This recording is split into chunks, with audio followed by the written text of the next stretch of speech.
Pour maigrir, il faut souffrir. Sans douleur, pas de résultat. Tu dois te priver si tu veux perdre du poids. C'est absolument faux. Et si tu crois encore à tout ça, alors cette vidéo va changer ta vie. Dans cette vidéo, je vais te révéler pourquoi la privation est l'ennemi de la perte de poids durable. Et je vais te montrer comment des milliers de papas ont retrouvé leur poids de forme en se faisant plaisir. Et à la fin, je te donne même un guide complet pour appliquer tout ça concrètement. Alors, si tu veux enfin finir avec la frustration et les régimes yo-yo, tape sur le pouce bleu maintenant et partage cette vidéo avec un de tes proches.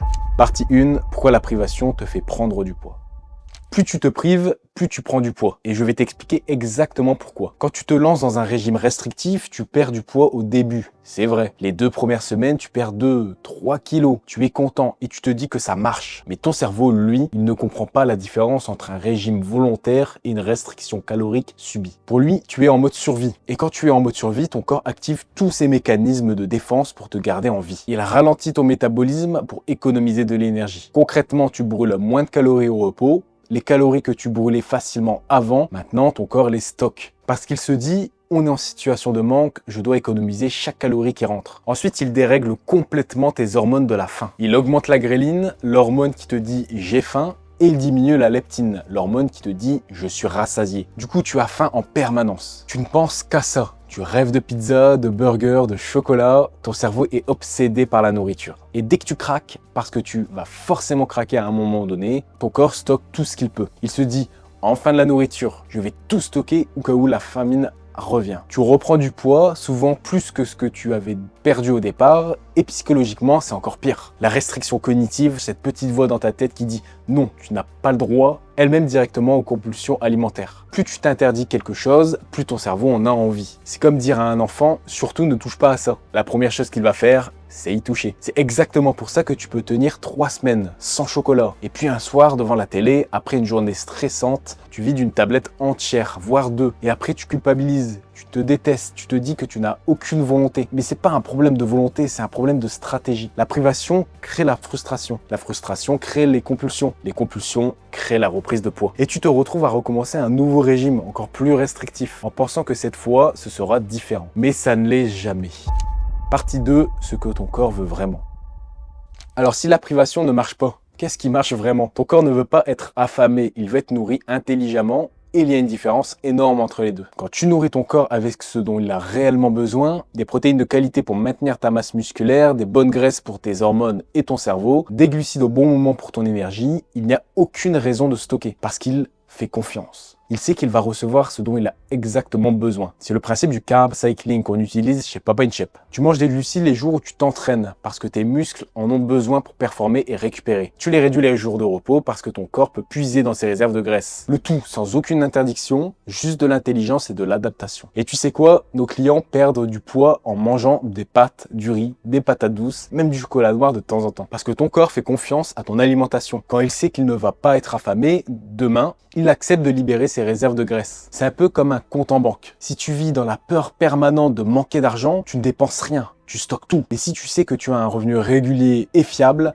tu peux dépenser sans stress. Ton corps fonctionne exactement pareil. Et il y a un autre élément crucial, le plaisir alimentaire. Quand tu apprécies réellement ce dont tu manges, quand tu prends le temps de savourer, ton cerveau sécrète des hormones de satisfaction. Ces hormones, elles régulent naturellement ton appétit. Tu es satisfait avec moins de quantité parce que la qualité est là. Compare ça avec un régime restrictif où tu manges des trucs fades que tu détestes. Tu peux avaler une assiette entière sans être satisfait parce qu'il n'y a aucun plaisir. Ton cerveau continue de chercher ce qui lui manque. Le plaisir n'est pas l'ennemi de la perte de poids. La frustration l'est. D'ailleurs, si tu veux apprendre à manger pour maigrir sans te priver, chez Papa In Shape, on a accompagné plus de 10 000 hommes qui pensaient qu'ils devaient souffrir pour perdre du poids. Aujourd'hui, ils se régalent tout en étant en meilleur de leur forme. Notre méthode, zéro privation, zéro frustration. Juste des stratégies intelligentes pour transformer ton corps en te faisant plaisir. Tout commence par un bilan santé gratuit où on t'explique comment adapter cette approche à ton profil, ta vie, tes contraintes. Clique sur le lien dans la description pour réserver ton créneau. Et maintenant, voyons comment appliquer ça concrètement dans ton quotidien.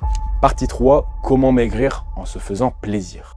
Voici comment perdre du poids sans te priver concrètement dans ta vie de tous les jours. 1. Mange ce que tu aimes, mais choisis la qualité. Tu adores les burgers? Parfait. Personne ne te dit de plus jamais de manger de burgers. Mais fais les maisons, de la vraie viande hachée, pas du steak surgelé industriel. Ajoute des légumes frais, de la vraie salade, des tomates, des oignons. Fais tes frites de patates douces au four avec un filet d'huile d'olive. Tu auras 10 fois plus de plaisir qu'avec un fast-food. Et beaucoup moins de calories vides qui ne nourrissent pas ton corps. En plus, tu sais exactement ce qu'il y a dedans. Et attention, on parle d'un bon burger maison, une fois par semaine, pas tous les soirs. C'est ça la vraie différence. Ensuite, tu craques pour le chocolat? Prends du chocolat noir à 70% minimum. Plus riche en saveurs, plus rassasiant et excellent pour ton métabolisme. Un carré par jour, c'est parfait. Ça te satisfait, ça t'évite la frustration et ça n'impacte pas ta perte de poids. Mais toujours avec de la modération et de l'intelligence.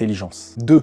Écoute ton corps, pas ton mental. Arrête de manger quand tu n'as plus faim, pas quand ton assiette est vide. On t'a éduqué à finir ton assiette depuis tout petit. Il y a des enfants qui meurent de faim, alors finis ton assiette. Sauf que finir ton assiette alors que tu n'as plus faim, ça ne nourrit personne d'autre. Ça te fait juste grossir. Mange quand tu as faim, pas par habitude, pas par ennui, pas par émotion. Apprends à faire la différence entre la vraie faim physique et la faim émotionnelle. La vraie faim, c'est ton corps qui a besoin d'énergie. La faim émotionnelle, c'est ton cerveau qui cherche du réconfort. Ton corps sait parfaitement réguler son poids si tu l'écoutes. Les bébés le font naturellement. Ils mangent quand ils ont faim, ils s'arrêtent quand ils sont rassasiés. Personne ne leur apprend, c'est inné. Tu avais cette capacité, tu l'as juste perdue à force de régime et de restrictions. 3. Planifie tes plaisirs au lieu de subir les craquages. Au lieu de craquer en cachette sur des cochonneries parce que tu as résisté toute la journée, planifie tes repas plaisir. Une fois par semaine, mange exactement ce dont tu as envie, sans culpabilité. Tu veux manger une pizza? Planifie-la. Fais-en un vrai moment de plaisir. Assis-toi, prends ton temps, savoure chaque bouchée. Tu seras 10 fois plus satisfait qu'en mangeant debout devant le frigo en cachette. Ces stratégies empêchent les compulsions parce que ton cerveau sait qu'il aura ce qu'il veut. Il n'est plus en mode panique. Il n'a plus besoin de se jeter sur la nourriture dès qu'il en voit. En plus, ces repas plaisir maintiennent ton métabolisme actif. Ils envoient un signal à ton corps.